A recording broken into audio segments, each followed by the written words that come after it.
नमस्कार दोस्तों, middle east की 10 बड़ी खबरों में आपका स्वागत है। ईरान अमेरिका के भीतर आज जंग में क्या कुछ हुआ है उन पर बात करेंगे। पहली बड़ी खबर पर नजर डालते हैं। स्ट्रेट ऑफ हॉर्मुज पर एक बार फिर से टैंकर्स पर अटैक हो गया है। संयुक्त अरब अमीरात की सरकारी तेल कंपनी ADNOC ने इस बात का ऐलान किया है कि ईरान ने कुछ घंटे पहले ही स्ट्रेट ऑफ हॉर्मुज में, जब हम आपको ये खबर बता रहे हैं उससे कुछ घंटे पहले ही स्ट्रेट ऑफ हॉर्मुज से गुजरते वक्त उसके 2 जहाजों पर हमला किया है। ये जानकारी WAM ने दी है। ईरान युद्ध की शुरुआत से लेकर के अब तक ADNOC के जहाजों पर हुए हमलों की कुल संख्या भी इसके बाद 18 हो गई है।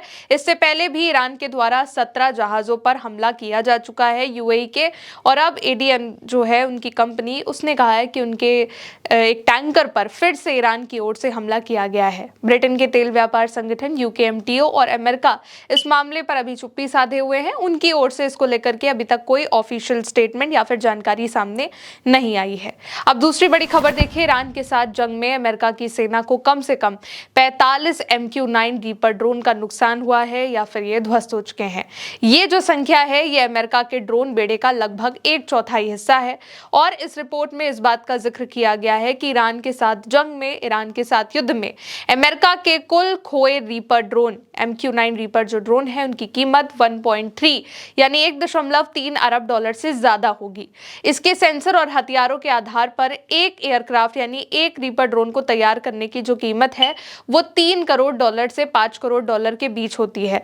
यहाँ ये भी बताया गया कि इस ड्रोन का इस्तेमाल स्ट्रेट ऑफ हॉर्मुज के आसपास बड़े पैमाने पर किया गया।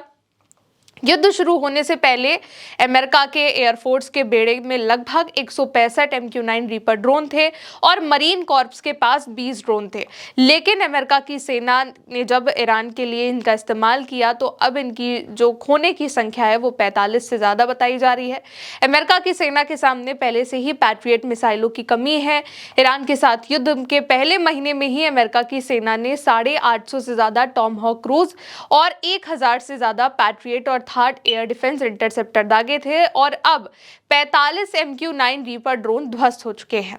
अगली बड़ी खबर, ईरान ने इराक के इरबिल पर हमला कर दिया है। शुरुआती रिपोर्ट के मुताबिक ईरान ने उत्तरी इराक के इरबिल में अमेरिका के सैन्य कर्मियों के ठहरने वाले एक होटल पर मिसाइल से और ड्रोन से हमला किया है। ये नवगठित IRGC का पहला सैन्य अभियान है। द हॉर्मुज रिपोस्ट के हवाले से इस खबर को लिखा गया है जिसमें बताया गया कि ईरान ने उत्तरी इराक के इरबिल इलाके में अमेरिका की सैन्य कर्मियों के होटल पर, जहां पर अमेरिका के से जुड़े सैन्य कर्मी रुके हुए थे, उस होटल पर मिसाइल से हमला किया है जहां पर वो ठहरे हुए थे। मिसाइल ड्रोन से घातक हमला ये किया गया है और IRGC के एक नए गठन के बाद ये पहला हमला बताया जा रहा है। अगली बड़ी खबर, ईरान ने अपना मिसाइल प्रोडक्शन दोगुना कर दिया है जिससे इजराइल पूरी तरीके से डर चुका है।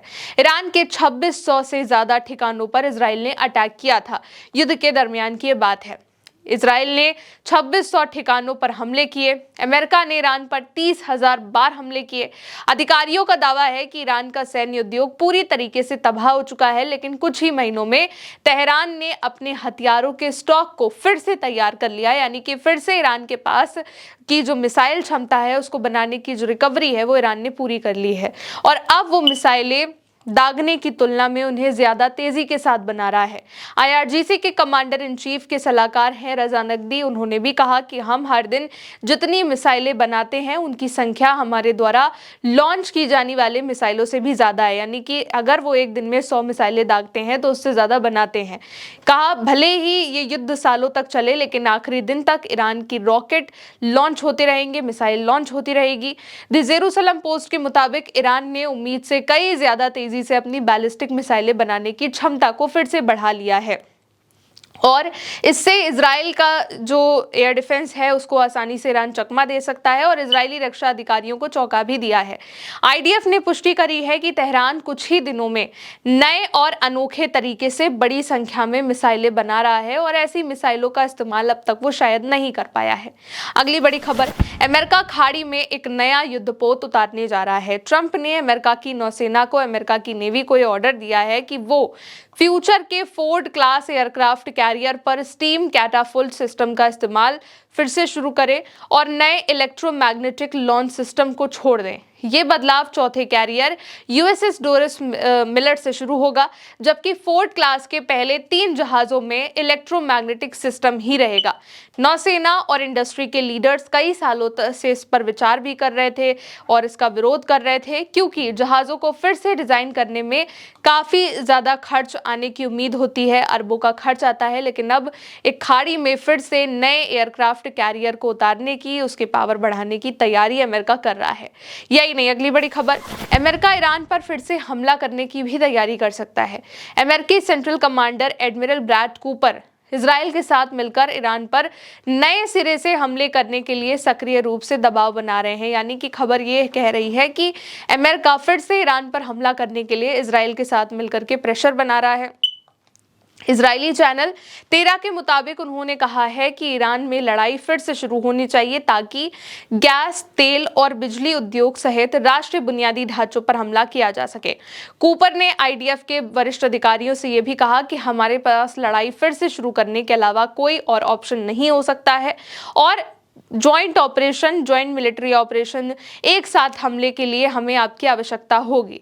इजराइल का कहना है कि ट्रंप प्रशासन द्वारा पिछले हफ्ते ईरान के साथ सभी मोर्चों को बंद करने की मांग अब योजना का हिस्सा नहीं है और फिर से हमले की प्लानिंग की जा रही है।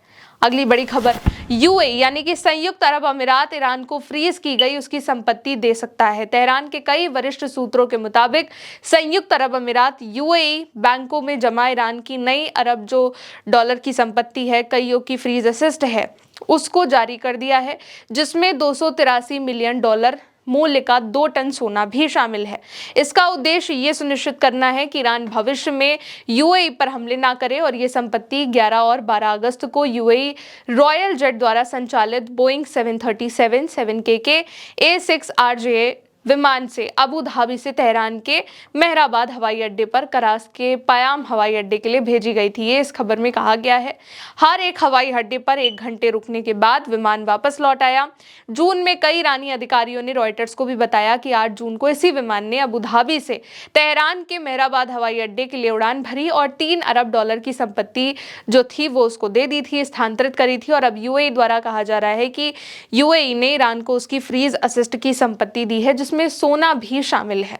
अब एक और बड़ी खबर, ईरान जंग के बीच में चाइना ने आधिकारिक तौर पर अपना पहला पूर्णतः स्वदेशी रूप से विकसित एआई सुपर क्लस्टर डॉर्निंग 8000 लॉन्च किया है, जिसे 1 लाख एआई एस्केलेटर स्काडो से बनाया गया है। ये जो प्रणाली है ये चाइना के राष्ट्रीय सुपर कंप्यूटिंग नेटवर्क से जुड़ी हुई है और इसे विशाल एआई मॉडल को प्रशिक्षित करने और जटिल वैज्ञानिक और अनुसंधान कार्यों को संभालने के लिए डिजाइन किया गया है। पहले चाइना के पास ज्यादातर 10,000 कार्ड वाले क्लस्टर थे, लेकिन अब पहली बार 1 लाख कार्ड का पूरा स्वदेशी सिस्टम उसने बनाया है। ये चाइना के राष्ट्रीय सुपर कंप्यूटिंग नेटवर्क से जुड़ा हुआ है, यानी पूरे देश के वैज्ञानिक, कंपनियां और यूनिवर्सिटी इसका इस्तेमाल कर सकते हैं। कुल मिलाकर के ईरान ने अपनी ताकत दिखानी शुरू कर दी है। तेजी के साथ ईरान अपनी मिसाइलों पर काम कर रहा है, जिसको देख करके इजराइल भी दंग रह चुका है। और अब पता चल रहा है कि इजराइल ने ईरान के 2600 से ज्यादा ठिकानों पर हमले किए थे और अमेरिका ने 30,000 से भी ज्यादा बार हमले किए।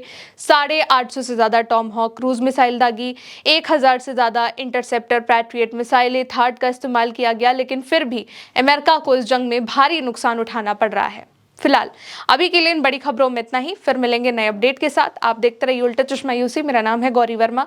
नमस्ते।